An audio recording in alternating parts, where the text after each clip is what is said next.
Hello everyone, আমি মামনি। আমার এই ভিডিওতে তোমাদের সকলকে স্বাগত। গ্যালারিতে হঠাৎ করে লক্ষ্য করলাম এই ভিডিওটা তোমাদের সাথে শেয়ার করা হয়নি। এর আগে যে কটা মাছের ভিডিও দিয়েছিলাম তোমাদের থেকে অনেক অনেক ভালোবাসা পেয়েছি। বৈশাখ মাসের মাঝামাঝি করে সময়টা ছিল, গরম কেমন ছিল তার তোমাদেরকে আলাদা করে বলতে হবে না। পুকুরের জলও অনেকটা কমে এসেছে। পাপনের সাথে আজ দু জামাইবাবু মাছ ধরতে নেমেছে, শখ হয়েছে চিংড়ি ধরবে। এই দেখো, বলতে না বলতে জামাইবাবু চিংড়ি নিয়ে হাজির।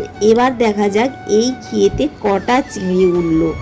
দেখে মনে হচ্ছে, তো জানি না, বেশ কটা বাটা মাছই উঠেছে।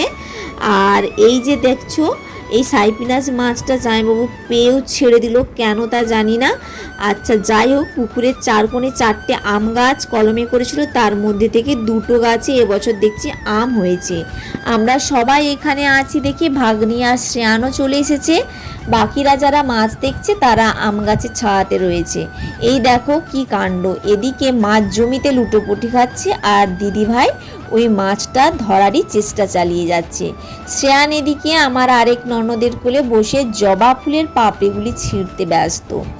আচ্ছা, শেষমেশ সুইটি আর বসে থাকতে পারলো না, জলে নেমে পড়েছে মাছ ধরতে। কি কাণ্ড দেখো, হাসবো না তোমাদেরকে দেখাবো। পায়ে একটা মাছ লাগতেই জলেতে কেমন লাফাচ্ছে, তা তোমরাই দেখো। কটা মাছ ধরবে সে গ্যারান্টি নেই, দিতে পারছি না।